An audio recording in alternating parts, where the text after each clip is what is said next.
ঠিকই ধরেছ। তাছাড়া ঘুম হবে কি করে বলো? আমার বাড়িতে যে ছোট্ট রাজপুত্র আসছে। তা অবশ্য ঠিক।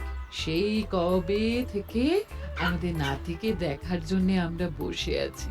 আচ্ছা গোপাল, তুমি এইবারে রওনা দাও, বেশি দেরি করো না, জাহাজ ঢুকবার সময় হয়ে এলো। আপনি কিচ্ছু চিন্তা করবেন না মহারাজ, আমি একদম সযত্নে আপনার নাতি ও বৌমাকে রাজপ্রাসাদে নিয়ে আসবো। গোপাল, খুঁজে পেতে কোনো রকম অসুবিধে হবে না। মনে আছে রানীমা? এখন তাহলে আসি।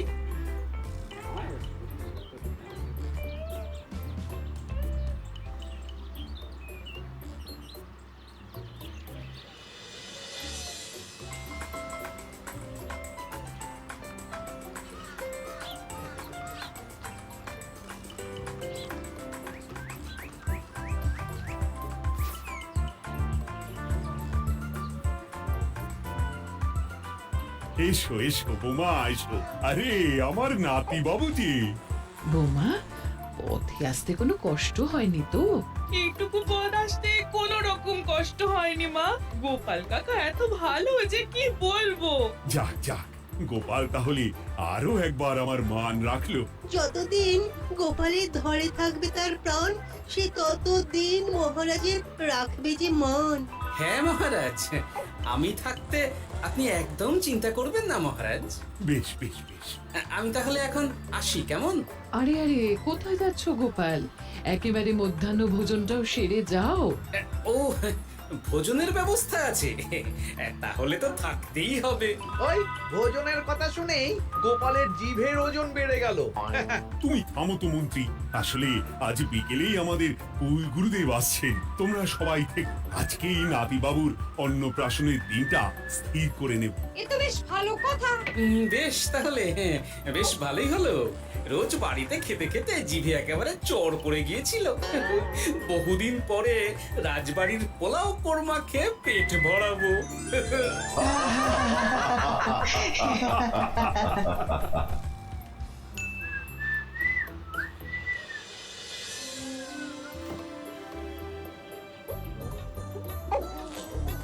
বাহ, তোদের নাতির তো ঢের উন্নতি হবে রে, খুব প্রতিপত্তি হবে, নাম যশ সব হবে, কোনো চিন্তা নেই। গুরুদেব, নাতির শরীর স্বাস্থ্য ভালো থাকবে তো? দেখ, এমনিতে খুব একটা কিছু অসুবিধা তো দেখছি না, তবে হ্যাঁ, সম্প্রতি একটা বড় সড়ো ঝড় বয়ে যাবে দেখা যাচ্ছে। কি সর্বনাশ গুরুদেব, এসব কি বলছেন? কথাটা কি সত্যি? আমি মিথ্যা বলি না, যা দেখলাম, ঈশ্বর আমাকে দিয়ে যা বলালেন তাই বললাম। তাহলে কি হবে গুরুদেব? এই বিপদ এড়াবার কি কোনো উপায় নেই গুরুদেব? ওরে, তোরা আমার পুরো কথাটা শোন, কথার মাঝেই যদি এত প্রশ্ন করতে থাকিস তাহলে আমি কিভাবে আমার কথাটা শেষ করবো? হ্যাঁ, ক্ষমা করুন গুরুদেব, আপনি বলুন বলুন। শোন, ওর কপালে ঝড় থাকলেও সে ঝড় ঠিক কেটে যাবে, চিন্তা করিস না, ভগবান আছেন, উনি বিপদ ঠিকই কাটিয়ে দেবেন। যখন বিপদ চরম সীমায় পৌঁছে যায় তখন ঈশ্বর নিজে এসে আমাদের বিপদ মুক্ত করেন। সত্যি গুরুদেব, ঈশ্বর নিজে আসেন? হ্যাঁ, নিজে আসেন। জয় গুরুদেবের জয়। গুরুদেব, এইবারে তাহলে আপনি একটা শুভ দিন বলে দিন, নাতি বাবুর অন্নপ্রাশনটা ধুমধাম করে দিতে হবে তো। আজকের পর থেকে ঠিক 3 দিন বাদে একটা খুব ভালো দিন আছে, ওই দিন তাহলে অন্নপ্রাশনের ব্যবস্থা কর। বেশ বেশ, তবে তাই হবে গুরুদেব, তাই হবে। গোপাল, তাহলে সব কিছুর বন্দোবস্ত করা শুরু করো।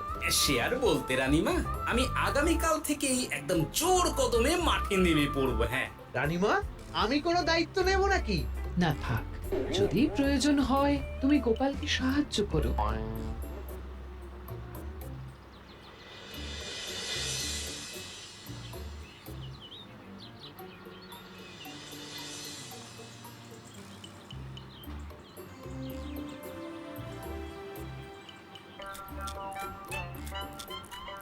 অপূর্ব হয়েছে রান্নাগুলো। সুযোগ পেয়েছে, একেবারে 3 দিনের খাওয়া খেয়ে নিচ্ছে।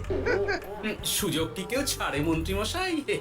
এই আপনি বলুন না, যখনই সুযোগ পান কোষাগার থেকে একেবারে থলি ভরে ভরে মোহর সরিয়ে মুখ বন্ধ করো, আমার ঘাট হয়েছে বলাটা। তুমি বাবু মন প্রাণ ভরে খাও, কেমন? মহারাজ, এই রকম একটা খুশির দিনেও আপনার মুখে হাসি নেই কেন? আসলে নাতিবাবু তো আর 2-1 দিন পরেই চলে যাবে, সেই কারণেই মনটা বড্ড ভারাক্রান্ত হয়ে রয়েছে। তা তো ঠিকই, আমাদের ছেলেটা আসতে পারলো না, যাও বা নাতি এলো, তাও তো এই কটা দিন কি আনন্দেই না কাটলো। আচ্ছা রানী, আমরা যদি আমাদের কাছে আরো কদিন নাতিবাবুকে রেখে দিই তাহলে কেমন হবে? মানে বৌমাকে তো ফিরতেই হবে, বিদেশে আমাদের খোকার কত কাজ বলো তো। আরে বাবা, বৌমা না হয় ফিরে গেল, নাতিবাবু কদিন আমাদের কাছে থেকে গেলে কি এমন হবে? কিন্তু দেখো না বৌমা, আমাদেরও তো একটু ইচ্ছে হয় নাতিপুতিদের নিয়ে খেলবো, আদর করব, দেখো না। ঠিক আছে ঠিক আছে, আপনাদের কাছে আমার বাবু সোনাকে রাখতে আমার কোনো চিন্তাই নেই। ব্যাস, তাহলে তো মিটেই গেল। মহারাজ, নাতিবাবুকে কদিন এখানেই রেখে দিই, আমরা সবাই আছি, ঠিক কোলে পিঠে করে তাকে সামলে নেব। বাবা বাবা, গোপাল তোমার সব দিকে কান খোলা থাকে তাই না? মহারাজ, আমি হলাম ভাঁড়, তাই মাটির ভাঁড়ের মুখটা যেমন খোলা থাকে তেমন আমার কানটাও সব সময় খোলা থাকে, বুঝলেন?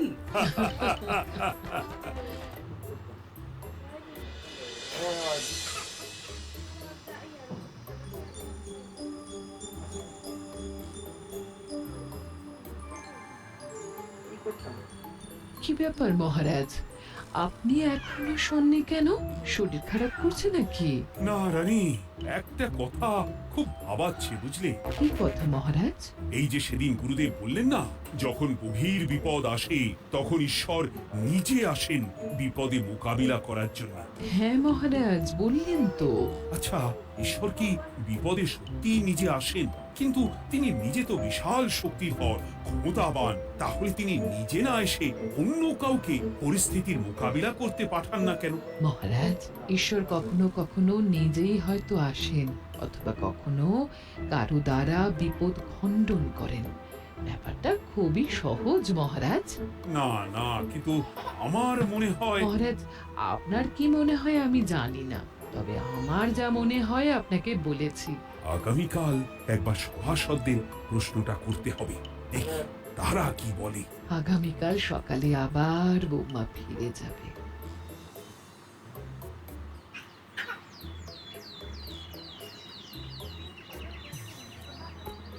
আমি তাহলে আসি, আমার সন্তানকে আপনাদের কাছে কদিনের জন্য রেখে গেলাম, ওকে খুব যত্নে সাবধানে রেখে দেবেন, কেমন? তুমি কোনো চিন্তা করো না মা, আমাদের নাতিবাবু একদম দুধে ভাতে থাকবে। কদিন একটু দেশের মাটিটা চিনে নিক, তারপর না হয় আবার বিদেশে বাড়ি দেবে। এই বলো সোনা।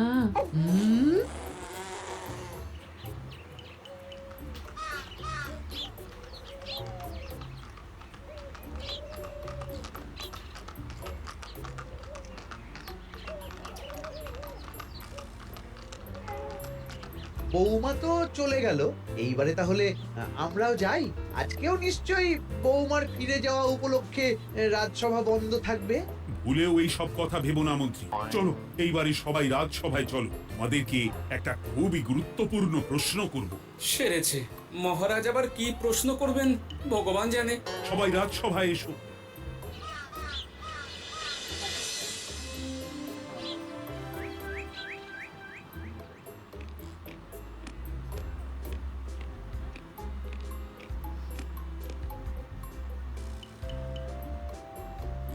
আচ্ছা, তোমরা সকলে বলো তো, ঈশ্বর কি সত্যি বিপদ খণ্ডনে এই ধরাধামে অবতীর্ণ হন? আচ্ছা, তাই যদি হয় তাহলে ঈশ্বর নিজে না এসে তার প্রতিনিধি হিসেবে অন্য কাউকে বিপদ খণ্ডন করতে পাঠান না কেন? হ্যাঁ হ্যাঁ, ঠিকই তো। কেন কেন, ঈশ্বর তো মহাশক্তিধর, উনি চাইলেই যা খুশি তাই করতে পারে। মহারাজ, আমাদের যেমন ইচ্ছে হলে আমরা খাই দাই ঘুমাই ঘুরে বেড়াই, ঠিক সেই রকম ঈশ্বরেরও ইচ্ছা হয় নিজে নেমে এসে জগতের কল্যাণ করা। না না না, আমি কিন্তু আমার প্রশ্নের যথাযথ উত্তর পেলাম না। এই গোপাল, তুমি কিছু বলো না, একদম মুখে কুলুপ দিয়ে বসে আছো কেন? হ্যাঁ, না মহারাজ, মুখে কুলুপ দিয়ে নেই, আসলে খিদেতে পেটে ছুঁচো দৌড় দিচ্ছে। বেশি কথা বললে খাটনি হবে, আরো খিদে বাড়বে, তাই চুপ করে আছি আর কি। ইস, শুধু খাওয়া আর খাওয়া, সব সময় শুধু খাওয়ার চিন্তা। গোপাল, ছি, লজ্জা করে না? এমন একটা গুরুত্বপূর্ণ সময়ে তুমি আমার প্রশ্নের উত্তর না দিয়ে মনে মনে খাবারের কথা ভাবছো। আসলে মহারাজ, এই না খেলে যে মাথাটা কাজ করে না, পেটে খিদে মুখে লাজ, এমন করলে তো মগজটাই পুরো ঘেঁটে ঘ হয়ে যাবে মহারাজ। বেটাকে তাড়িয়ে দিন। যাও যাও গোপাল, আমার রাজসভা থেকে এক্ষুনি বিদে হও দেখি। যাও যাও, তুমি যাও। যার সব সময় শুধু খাওয়ার চিন্তা, এমন পেটুককে সভায় রেখে আমার কোনো কাজ নেই। কিন্তু মহারাজ, চুপ, একদম চুপ। তুমি যাও গোপাল, যাও। যদি কোনোদিনও উত্তর খুঁজে পাও, তবেই আবার এই সভায় তোমার মুখ দেখিও।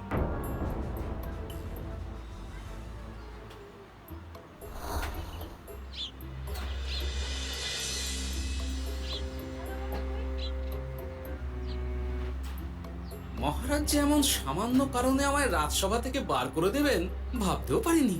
এখন কি যে করি, একে তো মাসের শেষ, সংসারে তুমুল টানাটানি। এক কাজ করি বরং, গিন্নিকে নিয়ে কদিন শ্বশুর বাড়ি চলে যায়, কদিন পায়ের উপরে পা তুলে আরাম করে আয়েশ করে দিন কাটাবো। হ্যাঁ, তাই করি।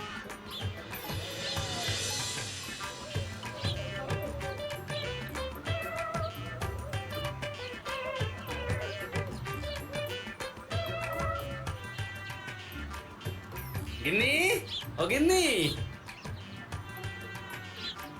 বলছি কি, ওই শিগগিরই তল্পি তল্পা গুছিয়ে তোমার বাপের বাড়ি চলো। এই কটা দিনের জন্য দুজনে ঘুরে আসি, বুঝলে? কি ব্যাপার? তোমার হঠাৎ করে আমার বাপের বাড়ি যাবার হিড়িক কেন? কিছু মতলব আছে নাকি? আমি না তোমার স্বামী? তুমি আমাকে এভাবে বেমক্কা মতলববাজ বলতে পারলে? হ্যাঁ, কোথায় আমি তোমার কথা ভেবে কথাটা বললাম, আর তুমি কি না আমায় স্বামী না স্বামী কে জানে? এই গত 3 মাস ধরে বাপের বাড়ি যাওয়ার কথা বলছি, তুমি তো তখন কানেই নিচ্ছিলে না, এখন হঠাৎ? আচ্ছা আচ্ছা, বুঝেছি বুঝেছি, অনেক ঝগড়াঝাটি হয়েছে, এইবারে তল্পি তল্পা গুছিয়ে চলো, মেলা সময় বয়ে যাচ্ছে। এক্ষুনি যাবে নাকি? সন্ধে হয়ে এলো তো। সন্ধে হয়ে এলো তো কি হয়েছে, চলো চলো চলো, শিগগিরই চলো। ঠিক আছে, আমি প্রস্তুত হচ্ছি। তুমি তাহলে একখানা গরুর গাড়ি ডেকে আনোগে, যাও যাও। আরে মিছিমিছি গরুর গাড়ি রাখবো কেন? আরে বাবা, আমরা হেঁটে যাব, হেঁটে। কি বলছো? এতটা রাস্তা বনের মধ্যে দিয়ে আমরা হেঁটে যাব? হ্যাঁ, শোনো গিন্নি, ওই বাতের ব্যথায় না হাঁটাটা বেশ ভালো, বুঝলে? চলো চলো, দেখবে কোনো রকম অসুবিধে হবে না। হ্যাঁ, আমি তো আছি নাকি? হ্যাঁ,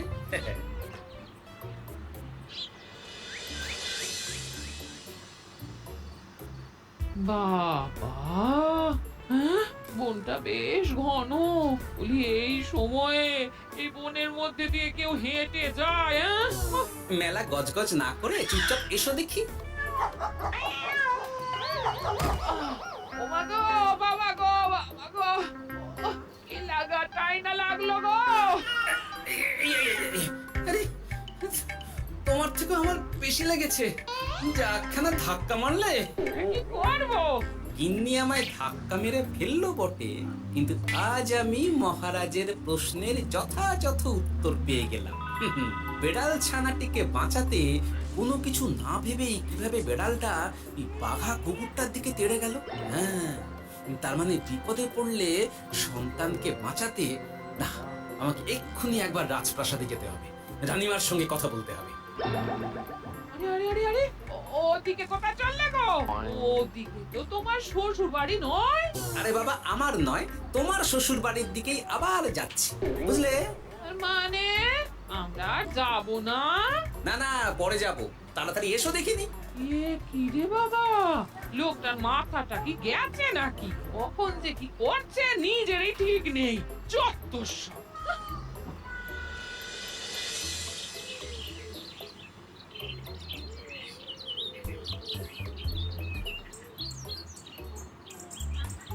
আরে গোপাল দাদা, তুমি এখন কি ব্যাপার গো? আমি একটু রানিমার সঙ্গে দেখা করতে চাই, খুব দরকার। কিন্তু এখন তো সকলে ঘুমাচ্ছে, তাই আমি তো এখন তোমাকে ঢুকতে দিতে পারবো না। আরে অযথা কথা না বলে পথ ছাড়ো, ভিতরে ঢুকতে দাও। গোপাল দাদা, তুমি এই সময় ওই ঢোকার জন্য অহেতুক জেদ করো না। তাছাড়া আমি যতদূর জানি তোমায় তো মহারাজ তাড়িয়ে দিয়েছিলেন, তাহলে আবার বহাল হব, চিন্তা করো না। দয়া করে এখন ঢুকতে দাও। গোপাল দাদা, আহ পেয়াদা, এই এই কি ব্যাপার? এত হইচই কিসের? কি হয়েছে? রানীমা, আমি আপনার সঙ্গে একটু কথা বলতে চাই, বিশেষ দরকার আছে। এসো এসো, ভেতরে এসো। তাহলে মহারাজকে তোমার পরিকল্পনা মতো বাইরে নিয়ে যেতে পারলেই উনি ওনার প্রশ্নের উপযুক্ত জবাব পেয়ে যাবেন, বুঝছো? সে ব্যাপারে আপনি 100% নিশ্চিত থাকুন রানীমা। এখন আপনি শুধু আমার পরিকল্পনা অনুযায়ী মহারাজকে নৌকা বিহারে যেতে রাজি করান। তারপর কি হয় সেটা আপনি নিজেই সচক্ষে প্রমাণ পেয়ে যাবেন। তোমার উপরে আমার অগাধ আস্থা গোপাল। ঠিক আছে, তুমি যেমনটা বললে ঠিক ওইভাবেই আমি নৌকা বিহারের ব্যবস্থা করছি। রানীমা, দেখবেন এই পরিকল্পনাটা যাতে কোনোভাবেই পাঁচকান না হয়, তাহলে কিন্তু সব ভেস্তে যাবে। নিশ্চিন্তে থাকো গোপাল, কিচ্ছু হবে না, নিশ্চিন্তে থাকো।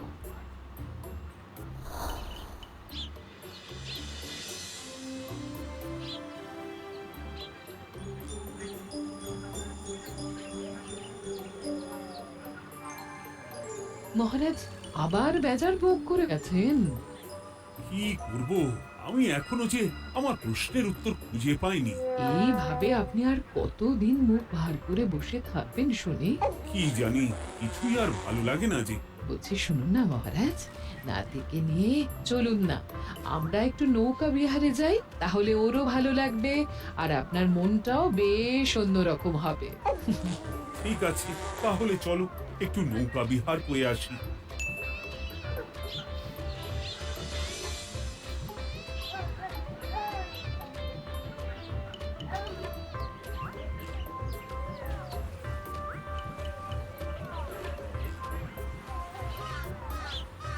এই তো মহারাজ, আসুন আসুন, সেই কখন থেকে আপনার জন্য অপেক্ষা করছি। এ কি গোপাল, তুমি এখানে? কি ব্যাপার? তোমার সঙ্গে তোমার স্ত্রীও আছেন দেখছি। মহারাজ, কতদিন আপনাকে দেখিনি বলুন তো, তাই আজকে একদম সস্ত্রীক চলে এলাম। চলুন চলুন, সকলে মিলে নৌকো বিহার করে আসি। কিন্তু আমি তো তোমাকে তাড়িয়ে দিয়েছিলাম, তারপরেও তুমি। মহারাজ, অনেক তো হয়েছে, এখন এইসব কথা ছেড়ে নৌকোতে টুকুস করে উঠে পড়ুন দেখি। কিন্তু মহারাজ অযথা দেরি করবেন না, চলুন উঠে পড়ুন।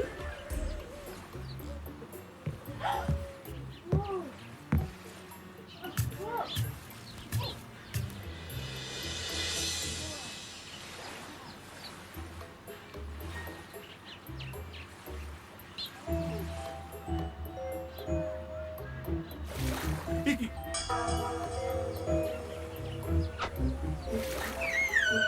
এই নাও, দেখো দেখো, ও কোনো সাড়া শব্দ করছে না কেন? সারা শব্দ করবেন না মহারাজ।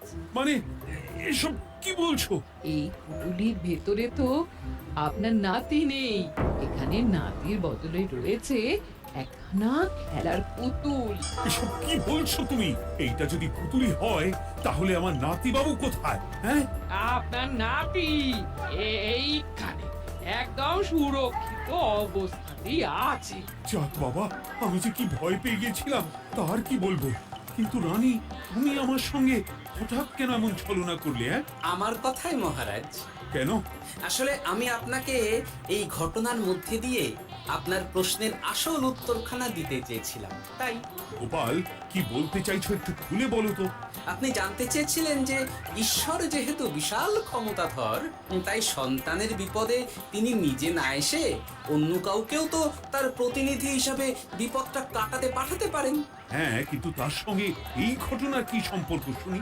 মহারাজ, পুতুলটি যখন জলে পড়ে গেল তখন আপনি সেটিকে নিজের নাতি ভেবেই একবারও কারোর জন্য অপেক্ষা না করে, নিজের প্রাণের তোয়াক্কা না করে নাতিবাবুকে রক্ষা করলেন। মহারাজ, আমরা ঈশ্বরের মানব সন্তান, ঈশ্বর আমাদের সকলের হৃদয়ের ভিতরে বসবাস করেন। তাই বিপদ হলেই তিনি ছুটে আসেন, কখনো নিজে, আবার কখনো বা কোনরূপ প্রতিনিধি মারফত। তাই ভবিষ্যতে আর কোনোদিনও ঈশ্বর সম্পর্কিত কোনরূপ সংশয় মনে রাখবেন না, কেমন? সাধু সাধু, ধন্য তোমার বুদ্ধি হে গোপাল। সত্যি যেভাবে তুমি একটা ঘটনার মধ্যে দিয়ে আমার প্রশ্নের উত্তরটা ব্যাখ্যা সমেত, তার কোনো তুলনা হয় না। তোমার যে আর কিভাবে প্রশংসা করব তাই ভাবছি। মহারাজ, আমার আর প্রশংসা না করে ওই পেট পুরে একটু ভালো মন্দ খাওয়ান তো দেখি, তাহলেই হবে, আর কিচ্ছু চাই না। আচ্ছা আচ্ছা, বেশ বেশ, তাই হবে।